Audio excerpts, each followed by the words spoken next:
Seminar Senzori i aktuatori iz područja autoelektrike upoznat će vas sa svim tajnama senzorike, aktuatora i izvršnika koji se koriste u motornim vozilima. Svi znamo da nijedan procesor u vozilu, bilo da upravlja klima uređajem, bilo da upravlja motorom ili nečim drugim, ne bi mogao ništa učiniti bez informacija sa različitih senzora ili pak bez aktivacije različitih izvršnika, motorića, ventila itd.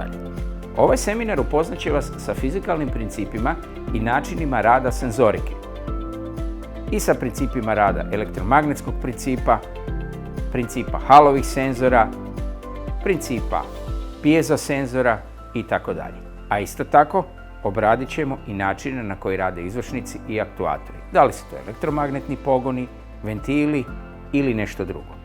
U praktičnom dijelu usvojit ćemo znanja iz područja mjerenja i otkrivanja kvarova putem mjernih instrumenata i dijagnostičke opreme na zato specijalno prilagođenim vozilima sa simulatorima grešaka.